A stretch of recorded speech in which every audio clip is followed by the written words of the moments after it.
High to all welcome back to our YouTube channel. మనకు Secunderabad railway department నుంచి railway zone నుంచి మనకు ఒక కొత్త నోటిఫికేషన్ రావడం జరిగిందనమాట. ఈ నోటిఫికేషన్ మనకు పర్మనెంట్ ఆఫీసర్ స్థాయి పోస్టులు మనకు భర్తీ చేస్తున్నారు. ఆంధ్ర అండ్ తెలంగాణ వాళ్ళు కూడా అప్లై చేసుకోవచ్చు. అండ్ దీనికి ఎవరైతే సెలెక్ట్ అవుతారో వాళ్ళకు సికింద్రాబాద్ జోన్ ఏదైతే ఉందో అక్కడ మనకు జాబ్ పోస్టింగ్ అయితే ఉంటుంది. అండ్ ఈ ఎగ్జామ్ మనకు తెలుగు స్టేట్లోనే ఉంటుందన్నమాట. అండ్ ఈ ఎగ్జామ్ తెలుగులో కూడా రాయడానికి అవకాశం అయితే ఉంటుంది. అండ్ ఈ పీరియడ్లో వచ్చేసి ఎన్ని పోస్టులు భర్తీ చేస్తున్నారో, సెలక్షన్ ప్రాసెస్ ఏ విధంగా ఉంటుంది, ఏజ్ లిమిట్ ఎంత, అండ్ క్వాలిఫికేషన్ ఏంటి, అండ్ అదేవిధంగా ఈ నోటిఫికేషన్కి ఎన్ని అంటే జాబ్ రోల్ ఏంటి, ప్రతిదీ మీకు పెన్ టు పెన్ ఎక్స్ప్లెయిన్ చేస్తాను. కాబట్టి వీడియోని చూస్తున్నట్టు ప్రతి ఒక్కరు కూడా వీడియోని ఎండ్ వరకు చూడండి. ఎవరికైతే రైల్వే డిపార్ట్మెంట్లోనే జాబ్ చేయాలి, అది కూడా ఆఫీసర్స్ టైప్ పోస్టులు, ర్యాంక్ ఉన్నటువంటి పోస్టులు అనుకునే వాళ్ళు ఎవరుతున్నారో వాళ్ళందరూ కూడా వీడియోని ఎండ్ వరకు చూసి అప్లై చేసుకోండి, మీకు ఏజ్ లిమిట్ క్వాలిఫికేషన్ ఉంటే. అండ్ వీడియో చూసిన ప్రతి ఒక్క నా స్మాల్ రిక్వెస్ట్ ఏంటంటే, చాలామంది వీడియోస్ నేను చూస్తున్నారు కానీ లైక్ చేయకుండా వెళ్ళిపోతున్నారు. మీరు ఒక లైక్ చేసి మీరు చాలా కొద్దిగా బూస్టప్ అయితే ఉంటుంది. ప్రతి ఒక్కరు లైక్ చేయండి. అదేవిధంగా ఎవరైనా కొత్త వాళ్ళు మన వీడియోస్ని చూస్తూ ఉంటే కూడా మన ఛానల్ని సబ్స్క్రైబ్ చేసుకుని పక్కన బెల్ ఐకాన్ యాక్టివేషన్ అయితే పెట్టుకోండి బ్రదర్. మీకు ఇటువంటి జెన్యూన్ జాబ్ అప్డేట్ నోటిఫికేషన్స్ అనేది మీకు నోటిఫికేషన్ ద్వారా రావడం అయితే జరుగుతుంది. ఇక ఏంటని అడిగితే మనకు రైల్వే డిపార్ట్మెంట్ చేసినటువంటి ఆఫీషియల్ నోటిఫికేషన్ వచ్చి ఇదేనమాట. ఇక్కడ మీరు చూసుకోవాలంటే government of India, minister of railways, railway recruitment board మనకు సెంట్రలైజ్డ్ ఎంప్లాయ్మెంట్ నోటిఫికేషన్ మనకు 04/2025 అనమాట. 2025లో మనకు రైల్వే డిపార్ట్మెంట్ చేసినటువంటి 4th నోటిఫికేషన్ ఇది. అయితే మనకు ఈ నోటిఫికేషన్ మనకు ఓవరాల్గా 360 పైగా పోస్టులు భర్తీ చేస్తూ ఉన్నారు. వీటిలో మనకు జోన్ వైజ్గా డివైడ్ చేస్తే ఆంధ్రప్రదేశ్ అండ్ తెలంగాణ వాళ్ళకు సికింద్రాబాద్ జోన్కి వస్తుంది కాబట్టి సికింద్రాబాద్ జోన్కి సపరేట్ పోస్టులు అయితే ఉన్నాయి. మీరు ఏ జోన్కైనా అప్లై చేసుకోవచ్చు. సికింద్రాబాద్ కానీ, బెంగళూరు కానీ, చెన్నై జోన్ కానీ, ఇంకా వేరే జోన్ కూడా అప్లై చేసుకోవచ్చు అనమాట.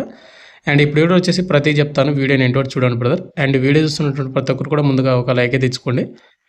ఇక ముందుగా ఇంపార్టెంట్ డేట్స్ చూసుకుంటే మనకు ఇక్కడ ఇంపార్టెంట్ డేట్స్లో వచ్చేసి మనకు నోటిఫికేషన్ మనకు వేకెన్సీ డీటెయిల్స్ అవి మొత్తం కూడా మనకు ఆగస్ట్ 23 మనకు రిలీజ్ చేశారు. ఆల్రెడీ మీకు ప్రీవియస్ కూడా వీడియోస్ కూడా చేశాను నేను. అండ్ అప్లై చేసుకోవడానికి డేట్ వచ్చేసి మనకు సెప్టెంబర్ 15, 2025 నుంచి అక్టోబర్ 14, 2025 వరకు ఆన్లైన్ అప్లికేషన్ చేసుకోవచ్చు.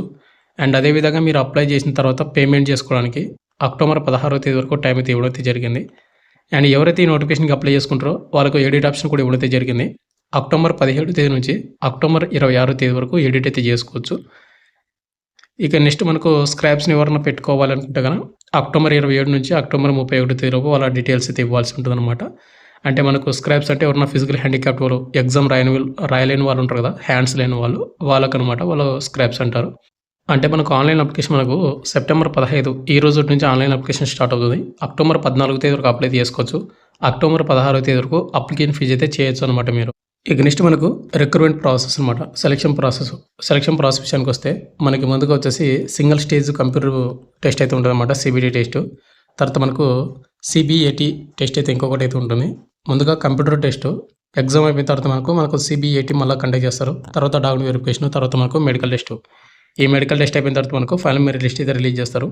అయితే ఇక్కడ మనకు సిబిటి టెస్ట్ అనేది ఏ విధంగా ఉంటుందంటే, ముందుగా కంప్యూటర్ బేస్డ్ టెస్ట్ మనకు ఓవరాల్గా 120 నిమిషాలు టైపింగ్ ఇస్తారు. 100 క్వశ్చన్లు అయితే వస్తాయి. నెగిటివ్ మార్కింగ్ వచ్చేసి 1/3, 3 తప్పులకు 1 మార్క్ అయితే కట్ అవుతుంది. అండ్ మనకు నార్మలైజ్డ్ స్కోర్ కూడా ఉంటుందని వాళ్ళు మెన్షన్ చేశారు, ఒకసారి చెక్ చేసుకోండి.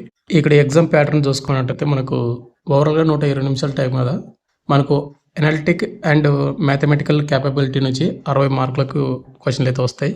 లాజికల్ క్యాపబిలిటీ నుంచి 20 మార్కుల క్వశ్చన్ పేపర్ అయితే వస్తాయి. అండ్ మెంటల్ రీజనింగ్ నుంచి 20 మార్కులకు క్వశ్చన్ పేపర్ అయితే రావడం జరుగుతుంది. ఓవరాల్గా 100 క్వశ్చన్లు వస్తే 100 మార్కులకి అయితే క్వశ్చన్ పేపర్ అయితే ఉంటుంది. ఇది సిబిటి ఎగ్జామ్ ప్యాటర్న్ అనమాట. ఇది అయిపోయిన తర్వాత మళ్ళీ మనకు కంప్యూటర్ బేస్డ్ యాప్టిట్యూడ్ టెస్ట్ అయితే కండక్ట్ అయితే చేస్తారు. ఇది అయిపోయిన తర్వాత మనకు డాక్యుమెంట్ వెరిఫికేషన్, తర్వాత మనకు మెడికల్ టెస్ట్ అయితే కండక్ట్ అయితే చేస్తారు అనమాట. అండ్ ఈ ఎగ్జామ్కి మీకు నెగిటివ్ మార్కింగ్ కూడా మెన్షన్ చేశాను, 1/3. అదేవిధంగా ఎగ్జామ్ కూడా తెలుగు రాయడానికి అవకాశం అయితే ఉంటుంది. ఇక నెక్స్ట్ ఈ నోటిఫికేషన్కి అప్లై చేసుకోవాలంటే మనకి ఈ నోటిఫికేషన్ మనకు సెక్షన్ కంట్రోలర్ మనకు పోస్టులు భర్తీ చేస్తూ ఉన్నారు. క్వాలిఫికేషన్ విషయానికి వస్తే graduation degree from recognised university కానీ ఆర్ ఈక్వలెంట్ కానీ ఇవ్వడం అయితే జరిగింది. అంటే మీరు డిగ్రీ కానీ, బీటెక్ కానీ, బిఏ ఫార్మసీని కానీ చేసినా కూడా అప్లై చేసుకోవచ్చు. కాబట్టి మీకు ఎటువంటి హయ్యర్ క్వాలిఫికేషన్ కానీ, ఎటువంటి ఎక్స్పీరియన్స్ కానీ ఏది కూడా అవసరం లేదనమాట.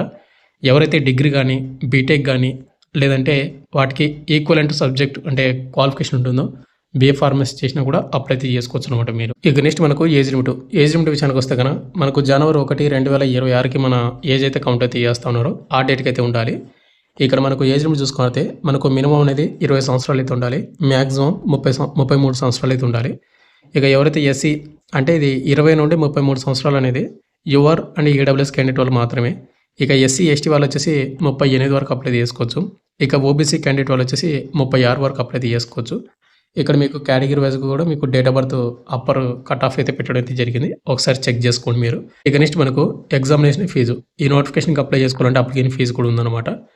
ఇక్కడ ముందుగా వచ్చేసి ఎవరైతే ఫీమేల్ క్యాండిడేట్ వాళ్ళు కానీ అండ్ ట్రాన్స్జెండర్స్ కానీ ఎక్స్ సర్వీస్మెన్ కానీ అదేవిధంగా SC ST minority and EBC economical backward class వాళ్ళు ఎవరుతున్నారో వాళ్ళు 250 రూపీస్ మీరు పేమెంట్ అయితే చేయాల్సి ఉంటుంది. అండ్ ఎవరైతే first stage CBT exam attend అవుతారో వాళ్ళకి 250 రూపీస్ అనేది మళ్ళీ రీఫండ్ అయితే అవుతుంది. ఒకవేళ మీరు అప్లై చేసి ఎగ్జామ్ అటెండ్ అవ్వకపోతే మీకు అప్లికేషన్ ఫీజు అనేది రిటర్న్ అయితే అవ్వదు అనమాట. ఇక నెక్స్ట్ మనకు ఎవరైతే మిగతా క్యాండిడేట్ వాళ్ళు ఉన్నారో యువర్ ఈడబ్ల్యూఎస్ ఓబీసీ బాయ్స్ ఎవరుతున్నారో వాళ్ళు ఖచ్చితంగా 500 రూపాయలు మీరు పేమెంట్ అయితే చేయాల్సి ఉంటుంది. ఈ 500లో మళ్ళీ మీకు 400 రూపీస్ అనేది మీకు రీఫండ్ అయితే అవుతుంది. అది ఎప్పుడు పడుతుందంటే ఎవరైతే first stage CBT exam attend అవుతారో వాళ్ళకు మాత్రమే మీకు పేమెంట్ అనేది రీఫండ్ అయితే అవుతుంది అనమాట 400. అయితే బ్రదర్ ఇక్కడ ఒకటి గుర్తుపెట్టుకోండి, మనకు ప్రీవియస్ నోటిఫికేషన్కి ఏవైతే మన రైల్వే మనం రాశారు కదా ఎన్టీపీసీ కానీ ఇంకా కొన్ని నోటిఫికేషన్లకి ఎగ్జామ్ రాసాం కానీ అమౌంట్ రీఫండ్ పడలేదని చాలామంది మెసేజ్ చేస్తూ ఉన్నారు. అవి రీఫండ్ అవ్వడానికి మనకు సపరేట్గా ఒక డేట్ అయితే ఇస్తాడు, లేదంటే వాళ్ళు సపరేట్గా అది ప్రాసెస్ జరుగుతూనే ఉంటుంది. చాలామంది ఏంటంటే ఈరోజు ఎగ్జామ్ రాస్తే రేపే అమౌంట్ రీఫండ్ పడాలని అడుగుతున్నారు. అలా అమౌంట్ పడదనమాట. ఎగ్జామ్స్ కూడా అన్నీ కంప్లీట్ అయిన తర్వాత వాళ్ళంతా వెరిఫికేషన్ చేసి అప్పుడు మనకు అమౌంట్ అనేది రీఫండ్ అయితే పడుతుంది. అంతవరకు వెయిట్ చేయండి. ఇక నెక్స్ట్ ఇక్కడ మనకు బేసిక్ పే అండ్ శాలరీ మొత్తం కూడా చూసుకుంటే మనకి నోటిఫికేషన్ కంట్రోలర్ అయితే పోస్టులు భర్తీ చేస్తున్నాడు. 7th CPC కింద మనకు శాలరీ అయితే ఉంటుంది. అండ్ మనకు బేసిక్ పేని ఇనిషియల్ పే 35,400 ఉంటుంది. అన్ని అలవెన్స్ కలుపుకుంటే ఓవర్లు మీకు 60 నుంచి 70,000 వరకు దగ్గర మీకు శాలరీ అయితే వస్తుంది. అండ్ మెడికల్ స్టాండ్ వచ్చేసి 8 అనమాట. అండ్ నెక్స్ట్ ఏజ్ లిమిట్ మీకు ఆల్రెడీ చెప్పాను కదా, January 1, 2026కి 20 నుండి 33 ఇయర్స్ అయితే ఉండాలి ప్రతి ఒక్క క్యాస్ట్ వాళ్ళు. ఇక ఎస్సీ ఎస్టీ ఓబీసీ వాళ్ళకు ఎక్స్ట్రా ఏజ్ లిమిట్ కూడా ఉంటుంది. టోటల్గా మనకు 368 పోస్టులు అయితే మనకు భర్తీ చేస్తున్నారు. ఇవన్నీ కూడా మనకు ఆల్ ఇండియా పోస్టులు అనమాట.